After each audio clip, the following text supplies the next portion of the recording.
8장 1절부터 11절까지 말씀입니다. 우리가 잘 아는 말씀이죠. 제가 가진 성경은 신약 157쪽입니다.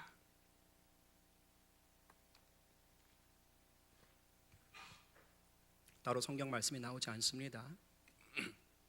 자, 다 찾으셨으면 저와 한 절씩 교독하고 마지막은 함께 읽도록 하겠습니다. 제가 먼저 1절 읽도록 하겠습니다. 예수는 감람산으로 가시니라.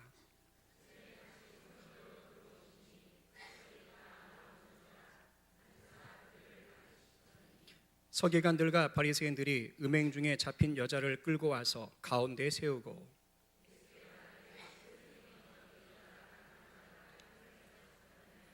모세는 율법에 이러한 여자를 돌로 치라 명하였거니와 선생은 어떻게 말하겠나이까?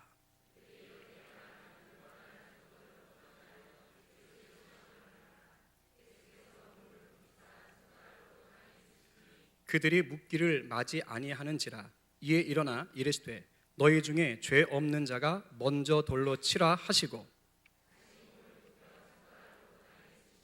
그들이 이 말씀을 듣고 양심의 가책을 느껴 어른으로 시작하여 젊은 이까지 하나씩 나가고 오직 예수와 그 가운데 섰는 여자만 남았더라.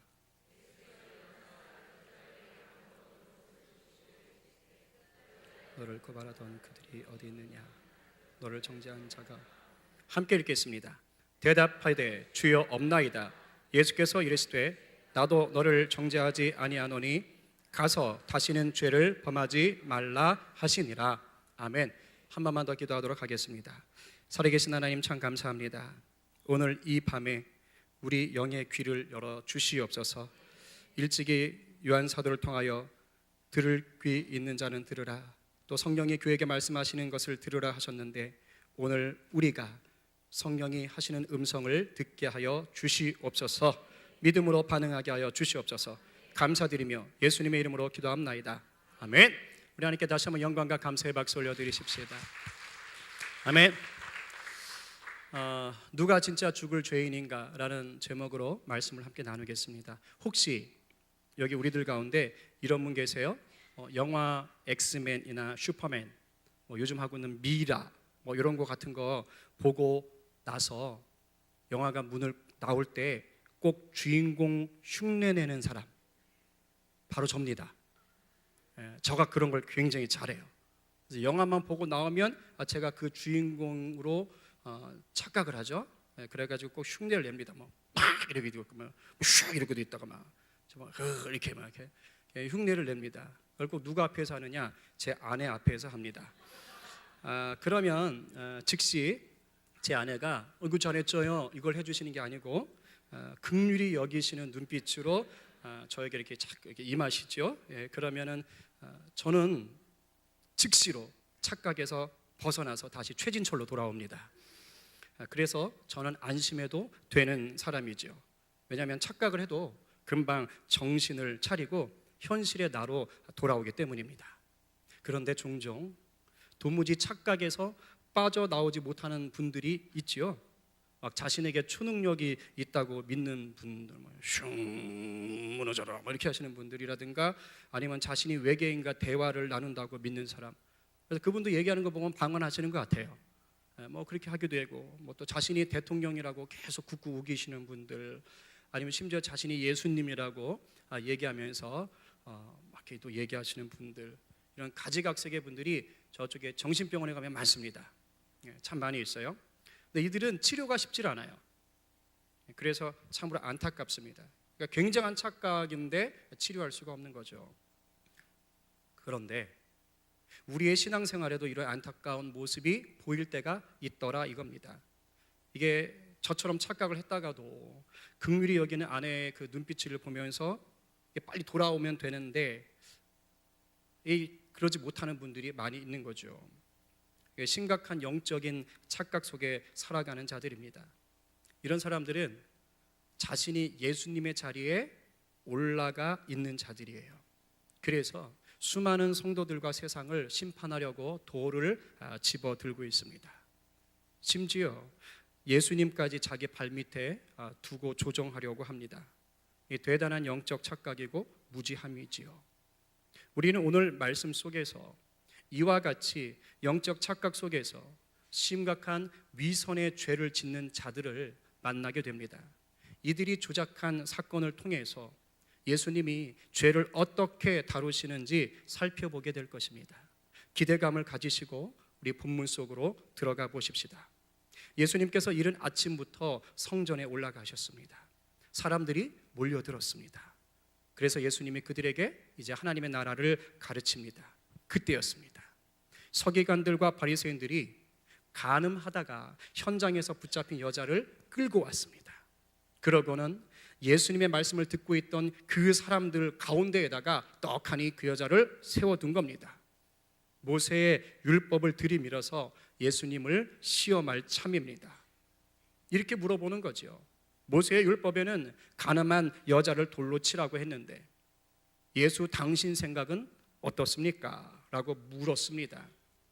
그리고 이제 여차하면 예수님의 말씀을 듣던 그 많은 사람들을 흥분시켜서 그 여자에게 돌을 던지게 할 생각입니다.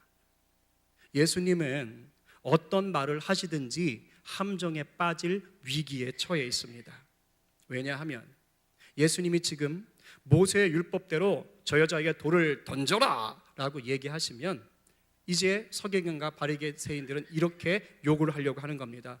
아이고, 뭐 지가 세리와 뭐 죄인들의 친구라고, 뭐 창녀들의 친구라고, 다 뻥이구만, 거짓말이야 라고 비난을 할 생각입니다. 그리고 당시에는 사형권은 로마가 갖고 있었습니다.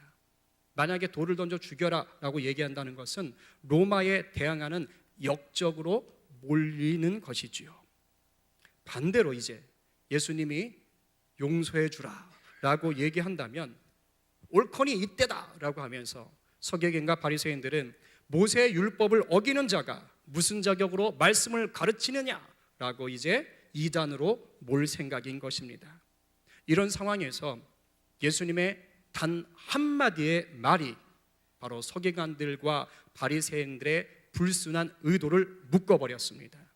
그리고 간음하다가 잡혀온, 그래서 죽을 수밖에 없었던 그 여인을 구원하셨습니다. 지금 바로 이곳 하나님의 말씀을 가르치던 성전은 그야말로 죄의 폭로 현장이 되었습니다. 은밀히 간음하던 여인의 죄가 폭로되었고 그 여인을 돌 던져 죽이려던 자들의 은밀한 죄도 폭로되었습니다. 간음했던 여인도 돌을 던지려던 수많은 사람들도 다 죄인임이 밝혀졌지요. 그러면서 진짜 죽을 죄인이 누구인가를 생각해 보는 자리가 되었습니다. 우리도 똑같습니다. 간음했던 여인과 그 여인을 삥 둘러싸고 있던 사람들처럼 우리 역시 죄에서 자유롭지 못합니다. 그런데 주님은 이걸 원하지 않으십니다. 우리가 죄를 이기기를 원하십니다. 그래서 우리가 죄를 이길 수 있도록 주님이 도와주십니다. 오늘 본문 속에 그 도움의 메시지가 들어 있습니다. 죄로 인한 죄책감과 수치, 그리고 종교적인 가식에 빠져서 행하는 죄에서 벗어나 진정한 승리를 누리려면 우리가 어떻게 해야 하는지 오늘 말씀에서 알려주고 계십니다. 우리가 이 시간 온전히 깨어서 성령의 말씀으로 듣고 변화되기를 간절히 축복합니다. 우리 앞뒤좌우 분들에게 눈을 맞추면서 진심으로 한번 축복해 볼까요? 듣고 깨닫고 반응하여 죄에서 승리합시다.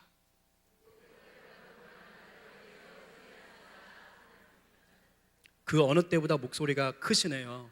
저녁 드시고 오셨나 봐요. 우리 또 다른 분에게 다시 한번 축복합니다. 미소로 듣고 깨닫고 반응하여 죄에서 승리합시다. 네, 뭐 설교 안 하고 내려가도 될 것 같습니다. 분위기상으로는 이미 다 승리하신 것 같아요. 그러나 저도 준비한 게 있으니까 버티겠습니다. 자, 그럼 이제 죄책감과 수치, 종교적 가식에서 벗어나서 우리가 죄에서 승리하려면 어떻게 해야 되는가? 제가 본문 안에서 세 가지를 또 정리해서 같이 나눠보겠습니다. 첫 번째는 뭐냐? 나는 괜찮다라는 생각을 버려야 합니다. 무슨 생각이요? 나는 괜찮다. 똥 묻은 개가 겨 묻은 개 나무란다는 속담 아시지요? 자기 잘못이 더 큰데 남의 작은 잘못을 보고 비난할 때 쓰는 말입니다. 그런데 성경에도 이런 뜻을 가진 말을 예수님이 하셨습니다. 뭘까요?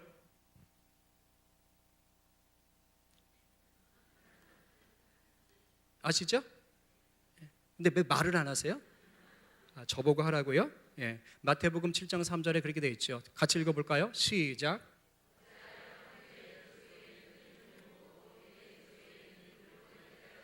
그렇죠. 들보는 이제 나무 조각을 얘기하는 겁니다. 나무 떼기를. 그러니까 지 안에 있는 티는 보면서 남의 눈에 있는 거 큰 거 보는 거죠. 그 속담과 저 성경 구절의 공통점이 뭡니까? 쉽게 말하면 나는 괜찮은 사람이고 너는 나쁜 놈이야, 이 얘기죠. 그렇죠? 우리가 신앙생활을 할 때 무의식 중에 범하는 큰 죄입니다. 오늘 본문 속에 나오는 서기관과 바리새인들은, 그리고 수많은 그때 모였던 사람들은 바로 저와 같았습니다.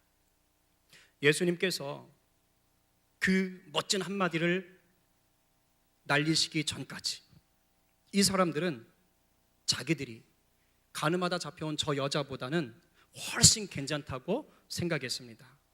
저 여자는 죽을 죄인이고 자기들은 아니라고, 자기들은 성경 말씀대로 사는 선한 자들이라고 생각했습니다.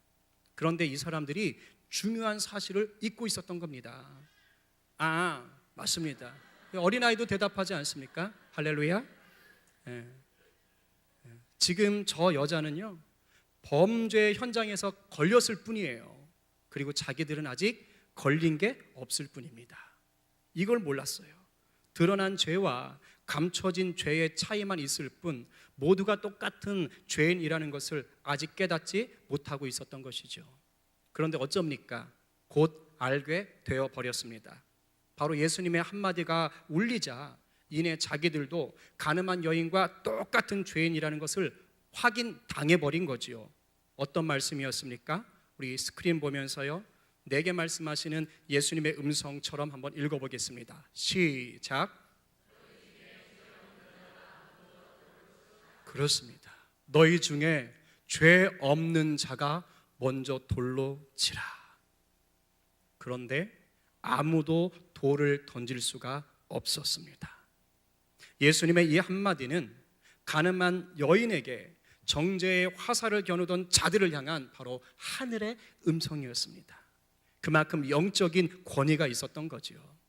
이 한마디에 그곳에 서 있던 자들의 양심이 흔들렸어요. 그리고 모두 돌을 내려놓고 자기 갈 길로 다 되돌아가 버렸습니다. 비로소 자신들이 죄인인 것을 깨달은 것입니다. 제가 이번 주일에 우리 교회 청년들 몇 명과 이제 제자 훈련을 하는데 저녁에 또 제자 훈련을 했습니다.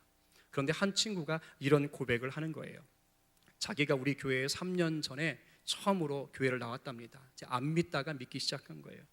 근데 설교 시간에 툭 하면 제가 설교하면서 우리는 죄인입니다, 여러분은 죄인이에요, 이렇게 얘기를 했답니다. 저는 기억을 못 하겠는데, 그런데 그 얘기를 들으면서 굉장히 불편했대요.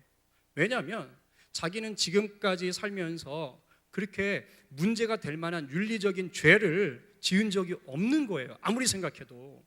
그런데 거기다가 내가 자꾸 죄인이라고 하니까 듣기가 굉장히 거북스러웠다는 겁니다. 근데 재미있지요? 이 친구가 있지 않습니까? 예수님을 인격적으로 만난 거예요. 교회를 나오기 시작하고 한 1년 정도 생활하다가 예수님을 인격적으로 만났답니다. 그런데 이제 생각이 확 바뀌었어요. 그때부터는 나 같은 죄인이 또 어디 있나 이런 생각을 하기 시작했답니다. 진짜로 자기가 죄인인 게 느껴지더라는 거예요. 제가 요즘 그 친구들의 큐티를 계속 보고 있는데, 실제로 큐티를 보다 보면 아주 사소한 잘못, 그냥 넘어갈 수도 있는데 그런 것들을 죄로 보고 안타까워하며 회개하는 그 내용을 보게 됩니다. 참 감사한 일이죠. 그런데 있잖아요, 정말 안타까운 건 이 친구들보다 훨씬 신앙생활을 오래 하신 분들 중에 이 친구만큼도 못하시는 분들이 많아요. 도통 자신의 죄를 깨닫지 못합니다. 그리고 다른 사람들의 죄는 어쩜 그렇게 잘 찾아내요? 기가 막힙니다. 마치 현미경으로 다른 사람들의 아주 작은 죄까지도 크게 보시는 거예요. 이것도 은사죠? 대단합니다. 그리고 그 죄를 향해서 자기가 아는 모든 성경 지식과 그동안의 신앙의 경험들을 들이밀면서 이제 그 사람을 정죄합니다. 돌 던지는 겁니다. 대놓고 못하면 속으로라도 실컷 비난하고 저주를 합니다. 찔리시는 분 계시죠? 이런 분들은 누가 자기를 보고 좀 죄인 취급을 하거나 약간 무시한다 싶으면 신앙의 성숙도가 있으니까 겉으로는 웃습니다. 하지만 속으로는 분노의 불이 이글거리기 시작하죠. 그러면서 저것을 어떻게 티 안 나게 복수할까를 기도하기 시작합니다. 이런 분들이 많이 있어요. 이런 사람들은 난 괜찮다 하는 심각한 영적 착각에 빠져 있는 겁니다. 이 자체가 바로 교만이고 영적 무지함이라는 죄라는 걸 모르는 거예요. 아직 남들에게 들키지 않았다고 죄가 없는 게 아닙니다. 그런데도 자기는 죄가 없다고 착각하면 어떻게 되는 줄 아세요? 잘 들으세요. 영혼이 죄에 대해 무뎌지고 딱딱해져요. 쉽게 말하면 영혼이 암에 걸립니다. 암 이러잖아요. 암에 걸리는 거예요. 서기관과 바리새인 그리고 그 자리에서 예수님의 말씀을 듣겠다고 모였던 수많은 사람들, 그들은 다른 사람이 아니에요. 바로 우리들입니다. 그걸 알아야 돼요. 이렇게 지금 이 시간에 주의 말씀 듣겠다고 여기 나와 앉아있는 우리들입니다. 저를 포함해서요. 겉으로는 신실하고 품위 있고 열심 있는 신앙인처럼 보이지요. 사역도 몇 개씩 하고 리더로도 섬기고 말씀 훈련도 잘 받았습니다. 겉으로 볼 때는 삐까뻔쩍합니다. 그런데 그거 아세요? 지금 잡혀온 가늠한 여인도 잡히기 전까지는 지금 자기 앞에 돌을 들고 있는 자들과 다르지 않았어요. 잡히기 전까지는 똑같았다고요. 화려한 옷차림과 매력적인 화장을 하고 있었을 거예요. 어쩌면 안식일마다 성전에 가서 예배하던 성도였을 수도 있습니다. 모세오경을 잘 알던 여자일 수도 있어요. 자기 자녀에게 매일 교회 가라고 얘기하던 그런 여자일 수도 있습니다. 가늠한 그 여인도 잡히기 전에는 우리와 똑같았습니다. 그런데 지금 범죄 현장에서 잡혔을 뿐입니다. 다시 한번 묻겠습니다. 죄 없는 자가 먼저 돌로 치라는 주님 음성 앞에 당당히 돌을 던질 수 있으세요? 만약에 돌을 던질 수가 없다면 이제는 나는 괜찮다라는 이 교만에서 어서 깨어나야 합니다. 우리는 다 죄인입니다. 십자가 보혈로 구원받은 죄인이고 여전히 죄의 유혹 앞에 쉽게 무너질 수밖에 없는 죄인입니다. 오늘 이 밤에 성령님께서 아직도 우리 안에 남아있는 영적인 교만함을 깨닫게 하시고 완전히 소멸해 주시기를 주님의 이름으로 축복합니다. 두 번째, 우리가 죄책감과 수치, 종교적인 가식에서 벗어나 죄에서 승리하려면 기꺼이 용서해 주시는 주님 앞에 머물러야 합니다. 저 기꺼이란 말이 중요해요. 기꺼이 용서해 주시는, 머무르면 용서해 주신다는 겁니다. 유대인들이라면 있잖아요, 결혼한 여자가 또는 결혼한 남자가 간음을 했을 경우 어떻게 된다는 것은 상식으로 알고 있었습니다. 왜냐하면 유대인들이 자기들이 그토록 중요하게 여기는 10계명, 그 7번째가 뭡니까? 간음하지 말라. 너무도 잘 아는 말씀이죠. 그리고 유대인들의 율법인 모세오경에 보면 레위기하고 신명기에 간음하다 걸리면 둘 다 죽여라 라고 적혀 있습니다. 그러니까 지금 간음하다 현장에서 걸려 성전까지 질질 끌려온 이 여인의 심정이 어떨 것 같아요? 뻔히 알고 있는 거거든요. 만약 여러분이 이 여인이었다면 어떨 것 같습니까? 죄를 들켰다는 수치심, 자기를 죽이려는 수많은 사람들에 대한 두려움에 휩싸이지 않았겠어요? 아마 죽고 싶었을 겁니다. 그러면서 동시에 돌 맞아 비참하게 죽을 것이 무서워서 오들오들 떨고 있었을 겁니다. 그런데 이게 어찌 된 일입니까? 예수님의 한마디에 돌을 던지려 준비하던 사람들이 하나 둘 돌아가고 있는 겁니다. 자기를 잡아온 서기관들과 바리새인들도 돌아갔습니다. 마침내 예수님과 이 여자 단 둘만 남았어요. 그리고 나서 예수님이 따스한 목소리로 이렇게 여인에게 말씀하십니다. 나도 너를 정죄하지 않으마. 나도 너를 정죄하지 않으마. 이게 도대체 무슨 일입니까? 지금 자기는 가늠하다 현장에서 붙잡힌 죄인입니다. 돌에 맞아 죽는 게 당연한 거예요. 그런데 예수님의 한마디에 자기를 죽이려던 사람들이 다 돌아간 거예요. 그리고 예수님도 자기를 탓하지 않으신다고 합니다. 용서해 주시는 거예요. 어리둥절해졌습니다. 어떻게 나한테 이런 일이 생길 수 있지? 하며 막 감격하고 있는 겁니다. 근데 이상하지 않습니까? 대체 왜 예수님이 이 여인을 정죄하지 않았을까요? 예수님은 죄가 없으시기 때문에 모세 율법을 따라서 이 여자를 정죄해도 괜찮습니다. 그래도 돼요. 그런데 왜 정죄하지 않으셨을까요? 바로 생명을 얻기 위해 오셨기 때문이에요. 예수님이 이 땅에 오신 목적이 생명을 죽이는 게 아니라 한 생명이라도 살리기 위해서 오셨기 때문입니다. 이게 바로 하나님의 사랑이고 은혜라는 겁니다. 우리가 분명히 알아야 되는 게 있어요. 우리가 우리 죄를 먼저 회개했기 때문에 주님이 우리를 용서해 주시고 구원해 주신 게 아닙니다. 착각하지 마세요. 로마서 5장 8절 말씀 우리 한번 큰 소리로 같이 읽겠습니다. 우리가 시작. 우리가 아직 죄인 되었을 때에 그리스도께서 우리를 위하여 죽으심으로 하나님께서 우리에 대한 자기의 사랑을 확증하셨느니라. 아멘. 아멘. 너무 은혜되지 않아요? 내가 아직 죄인 되었을 때에 주님이 죽어주신 거예요. 우리는요 스스로 회개할 능력도 없는 죄인이었습니다. 그런데 십자가의 사랑을 통해서 우리 죄를 먼저 용서하시고 구원하신 하나님의 사랑을 비로소 알게 된 것입니다. 물론 이 가늠하다 잡힌 여인의 이 사건이 일어났을 때에는 아직 주님이 십자가 달리기 전입니다. 하지만 용서의 효력은 동일해요. 왜요? 곧 있을 십자가의 죽음을 담보로 이 여인을 용서하신 것이기 때문입니다. 우리가 이 놀라운 은혜를 깨달을 때 그때서야 비로소 뭐가 시작됩니까? 회개가 시작되는 거예요. 그리고 구원의 기쁨을 맛볼 수가 있습니다. 그렇습니다. 결코 이 여인에게서 용서받을 만한 능력이 있어서 용서받은 게 아닙니다.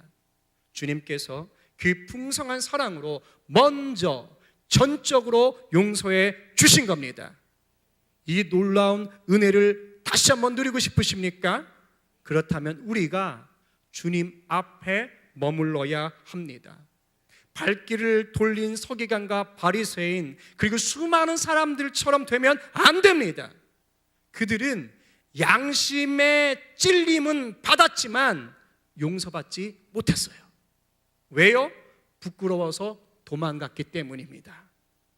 서기관처럼 성경을 잘 알고 사랑한다고 해서 죄를 안 짓는 게 아니에요. 바리새인처럼 투철한 믿음과 열심이 있다고 해서 죄를 안 짓는 게 아닙니다. 예수님 말씀 듣겠다고 아침부터 성전을 찾는 사람들처럼 주님을 사모한다고 해서 죄를 안 짓는 게 아닙니다. 인간은 누구나 죄를 짓게 되어 있어요. 그렇게 연약합니다. 여기 있는 우리들도 예외가 없습니다. 그런데 감사한 게 뭡니까? 우리가 예수님의 은혜로 구원받아 예수를 믿는 덕분에 죄에서 자유함을 누릴 수 있는 기회가 날마다 생긴 거예요. 날마다 우리가 성경을 읽다가 이렇게 예배를 드리다가 또는 일상 속에 빚어지는 이런저런 사건들을 통해서 주님이 내 죄를 들춰내 주시는 음성을 들려주는 겁니다. 내 양심의 가책을 느끼게 하시는 거예요. 이게 바로 날마다 우리에게 부어주시는 회개와 회복의 기회인 것입니다. 그런데 이때 자꾸 뒤돌아 도망가려고 하는 사람들이 많다는 거예요. 주님 앞에 머물러야 합니다. 가늠하다 잡힌 여인의 심정으로 그저 주님의 은혜를 구해야지만 합니다.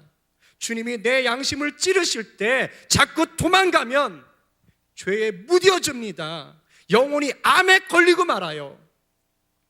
죄를 들춰내 주실 때마다 주님 앞에 머물며 용서를 구해야 살 수 있습니다.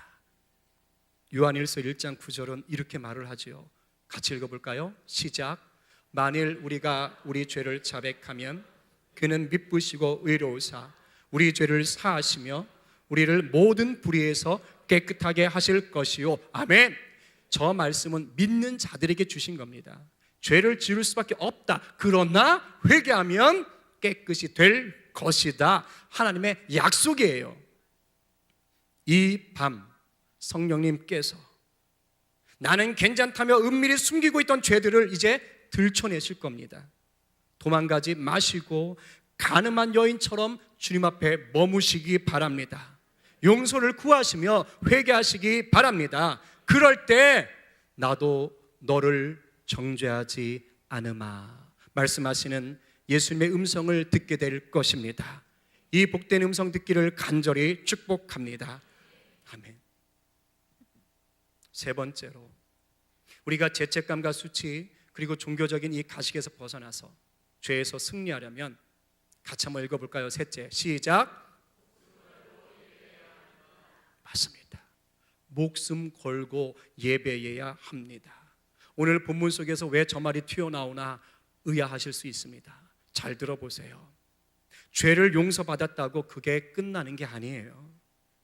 용서받았으면 그 다음은 용서받은 자답게 살아야 합니다. 이게 주님이 우리에게 정말 원하시는 삶이에요. 그래서 예수님은 이 여인을 정죄하지 않겠다고 말씀하신 후에 곧바로 뭐라고 얘기하셨습니까? 가서 다시는 죄를 범하지 말아라. 다시는 죄를 범하지 말아라. 부탁이 아니고 명령하신 거예요. 그만큼 용서받은 자의 삶에 대해서 예수님이 단호한 것을 요구하시는 겁니다. 그런데 우리는 이 명령을 너무도 가볍게 생각하는 거예요. 너무 쉽게 어깁니다. 다시는 죄를 범하지 말라고 명령하셨구만 우리는 또 다시 죄를 범하고 말 때가 너무 많습니다. 저부터 그래요. 대체 우리는 왜 이렇게 쉽게 무너질까요? 생각해 보셨어요? 그거는요, 우리가 영적 구멍을 그대로 방치하고 있기 때문이에요. 영적인 구멍이 뭔지 아세요? 내가 반복적으로 짓는 죄를 말합니다. 여러분들이 단호하게 고치지 못하고 번번이 넘어지는 죄가 있을 거예요. 한번 생각해 보세요. 딱 떠오르는 게 있습니다. 그거 아세요? 내가 번번이 넘어지는 죄는요, 다양하지 않습니다. 다양하지 않아요. 주로 내가 넘어지는 죄가 있어요. 꼭 거기에만 걸리면 넘어지는 거예요. 예를 들면 이런 겁니다. 거짓말이 영적 구멍인 성도가 있어요. 이 성도는 교회 봉사 열심히 합니다. 성경 열심히 읽어요. 사람들에게 얼마나 친절한지 몰라요. 거기다 헌금까지 잘합니다. 그런데 유독 거짓말에는 약해요. 거짓말하는 죄를 못 고쳐요. 아주 사소한 상황에서 거짓말을 밥 먹듯이 합니다. 근데 자기도 알아요. 생각과 감정으로는 이게 거짓말이고 죄인 줄을 알고 느낍니다. 그런데 정작 의지가 이 거짓말을 이기지 못하는 거예요. 왜일까요? 내 영이 거짓말이라는 구멍을 열어둔 겁니다.